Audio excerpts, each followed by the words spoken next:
Hello dear students, एक class की श्रृंखला में हम पढ़ रहे हैं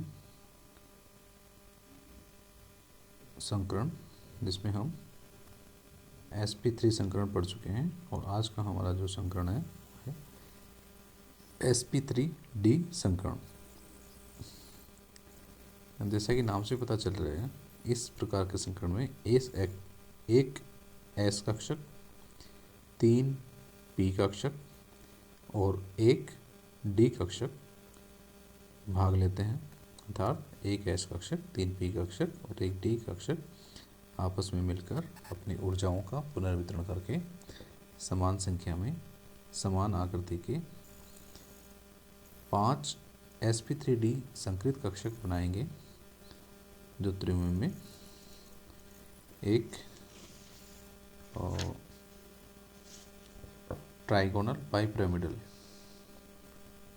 त्रिभुजीय द्विपिरामिडीय ज्यामिति के रूप में व्यवस्थित रहते हैं। यह sp3d संकरण उन अणुओं या आयनों में पाया जाता है जिनके केंद्रीय परमाणु या आयन में 5 इलेक्ट्रॉन मौजूद होते हैं। sp3d संकरण को हम निम्न 4 प्रकारों में विभेदित कर सकते हैं या वर्गीकृत कर सकते हैं। पहला है ab5 प्रकार का। यहाँ केंद्रीय परमाणु A 5 बंधित युग्मों से घिरा होता है, जैसा कि इसके नाम से पता चल रहा है ab5। यहाँ पे A क्या होता है, केंद्रीय परमाणु, और B क्या होते हैं, इस केंद्रीय परमाणु से बंधित अन्य परमाणु। तो यहाँ पे जो ab5 प्रकार में A केंद्रीय परमाणु 5 बंधित युग्मों से घिरा रहता है। एकांकी इलेक्ट्रॉन युग्मों के अभाव में इनकी ज्यामिति और बंधकोण अप्रभावित रहते हैं। उदाहरण के लिए px5, जहाँ पे x क्या है, हैलोजन, asf5, sbf5 और sof4, ये सभी क्या है, गैसीय अवस्था में मॉलिक्यूल हैं। दूसरा जो प्रकार है वह होता है ab4l प्रकार, जहाँ पे केंद्रीय परमाणु A 4 सिग्मा बंधों व एक एकांकी इलेक्ट्रॉन युग्म L के द्वारा आच्छादित रहता है। इसके जो उदाहरण हैं वो हैं SF4, SEF4, TEF4 और IF4। तीसरा जो इसका एग्जाम्पल है sp3d संकरण का, वह है ab3l2 प्रकार का। इस प्रकार के sp3d संकरण में केंद्रीय परमाणु A 3 अन्य बंध युग्मों व 2 एकांकी इलेक्ट्रॉन युग्मों द्वारा घिरा रहता है। एकांकी इलेक्ट्रॉन युग्मों की उपस्थिति ज्यामिति व बंधकोण दोनों को विकृत कर देती है। उदाहरण के लिए ClF3, BrF3 और IF3, ये इसके एग्जाम्पल्स हैं ab3l2 प्रकार के संकरण के। चौथा जो संकरण है वह है ab2l3 प्रकार। यहाँ पे जो केंद्रीय परमाणु है A 2 सिग्मा बंधों द्वारा बंध युग्मों द्वारा तथा 3 एकांक इलेक्ट्रॉन युग्मों द्वारा घिरा रहता है, और इसके एग्जाम्पल्स हैं XeF2, I3- और ICl2-। sp3d संकरण में, जैसा कि नाम से प्रतीत हो रहा है, एक s कक्षक, एक d कक्षक और 3 p कक्षक संकरण में भाग लेकर 5 समतुल्य sp3d संकृत कक्षक बनाते हैं, जो कि अंतरिक्ष में त्रिकोणीय द्विपिरामिडीय ज्यामिति के रूप में व्यवस्थित रहते हैं तथा यहाँ बंध कोण 120 डिग्री व 90 डिग्री के होते हैं। और यहाँ प्राप्त सिग्मा बंध 2 प्रकार के होते हैं, अक्षीय सिग्मा बंध और तलीय सिग्मा बंध। अक्षीय सिग्मा बंध की लंबाई तलीय सिग्मा बंध से अधिक होती है, क्योंकि तलीय बंध युग्म इलेक्ट्रॉनों के प्रतिकर्षण से बचने के लिए अक्षीय बंध इलेक्ट्रॉन युग्म ऊपर या नीचे की ओर या तल से दूर खिसकते हैं, जिससे अक्षीय बंध की लंबाई बढ़ जाती है। तो इसमें जो पहला प्रकार है ab5 प्रकार का, इसका हम विस्तृत अध्ययन करेंगे। तो ab5 प्रकार के sp3d संकरण में जो एग्जाम्पल है वह है pf5 फास्फोरस पेंटाफ्लोराइड। यह अणु जो होता है गैसीय व द्रव अवस्था में होता है। PF5 की लुईस संरचना बताती है कि केंद्रीय परमाणु फास्फोरस अपने समस्त 5 संयोजी इलेक्ट्रॉनों को 5 सिग्मा बंध हेतु प्रयुक्त करता है। P परमाणु sp3 संकृत होकर 5 सिग्मा बंध बनाता है। PCl5 में केंद्रीय परमाणु P का इलेक्ट्रॉन विन्यास 3s2 3p3 है, जो बताता है कि इसकी निम्नतम अवस्था में 5 अयुग्मित इलेक्ट्रॉन हेतु हमें P परमाणु को उत्तेजित करना होगा। तत्पश्चात संकरण होगा, वह हमें 5 समतुल्य sp3d संकृत कक्षक प्राप्त होंगे। इस प्रकार प्राप्त 5 संकृत कक्षक, जिनमें एक एक अयुग्मित इलेक्ट्रॉन उपस्थित है, 5 फ्लोरीन परमाणुओं के 2pz कक्षक के साथ अतिव्यापन करके 5 sp3d p 2pz f sigma बंध बनाते हैं। इस संकरण को हम इस चित्र द्वारा भी समझ सकते हैं कि फास्फोरस की निम्नतम अवस्था में इसके 3s कक्षकों के पास 2 इलेक्ट्रॉन हैं और 3p कक्षकों के पास भी एक एक अयुग्मित इलेक्ट्रॉन है। तो फास्फोरस चूँकि PF5 में 5 बंध बना रहा है और यहाँ पे 3 ही अयुग्मित इलेक्ट्रॉन उपस्थित हैं, अतः इसकी निम्न अवस्था से एक इलेक्ट्रॉन 3s कक्षकों से उत्तेजित हो गए 3d कक्षकों में चला जाता है।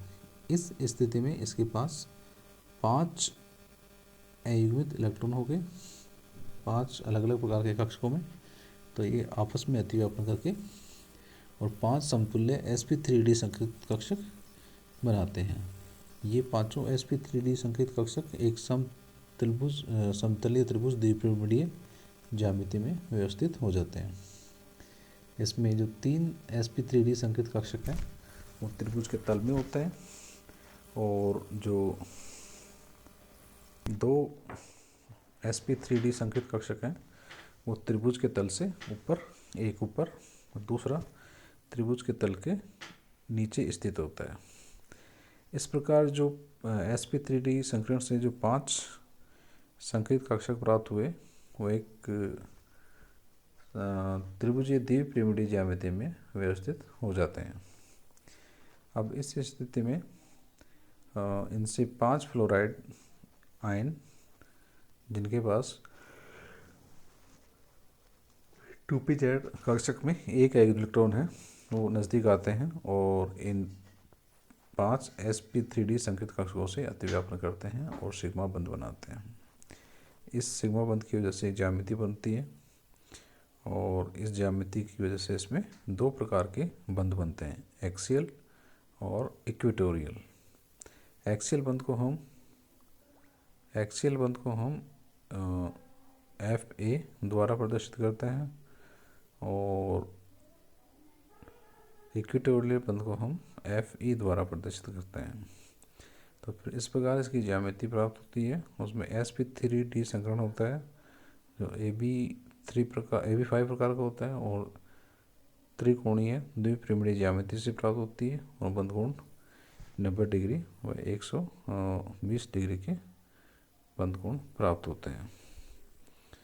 इसके आगे जो संकरण आता है वह है AB4L प्रकार का, यानी इसमें केंद्रीय परमाणु एक के साथ 4 बंधित परमाणु उपस्थित हैं और एक एकांकी इलेक्ट्रॉन युग्म उपस्थित है। तो इस AB4L प्रकार के sp3d संकरण के लिए हम उदाहरण लेंगे SF4 में केंद्रीय परमाणु सल्फर है, वह अपने 6 संयोजी इलेक्ट्रॉनों में से 4 इलेक्ट्रॉनों को 4 बार बंध बनाने व एक एकांक इलेक्ट्रॉन युग्म की भांति प्रयुक्त करता है तथा केंद्रीय परमाणु sp3d संकृत होता है।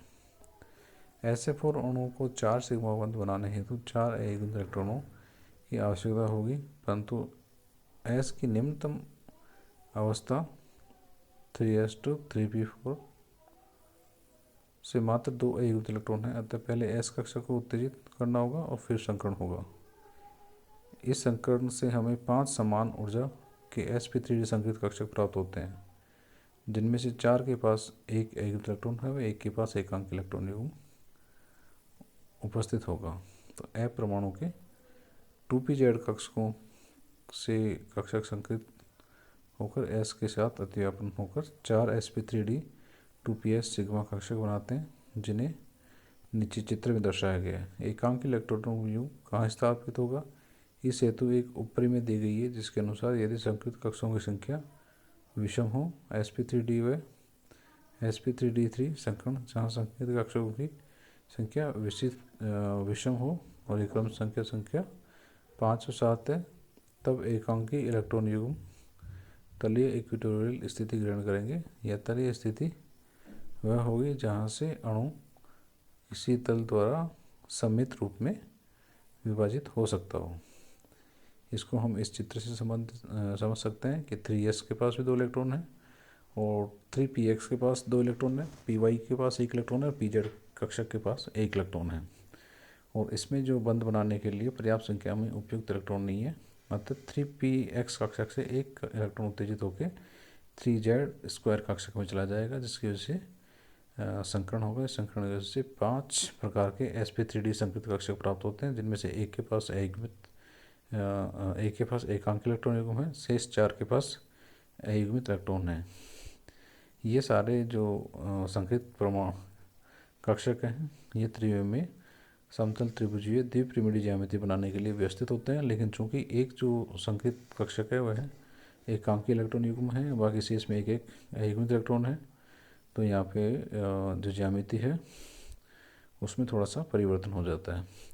इस स्थिति में जो 5 फ्लोराइड आयन है जिनके पास एक इलेक्ट्रॉन युग्म एक्स्ट्रा है, जिसकी वजह से इनके ऊपर नेगेटिव चार्ज है, वो आके 2pz कक्षक इनका जो है उसमें अतिव्यापन करने के लिए उपस्थित रहता है, क्योंकि उसके पास एक अयुग्मित इलेक्ट्रॉन है। अतः 5 फ्लोरीन परमाणु से 5 फ्लोरीन परमाणु केंद्रीय परमाणु से अतिव्यापन करके सिग्मा बंध बनाते हैं, और इस अतिव्यापन का प्रकार हो गया sp3d pz सिग्मा अतिव्यापन।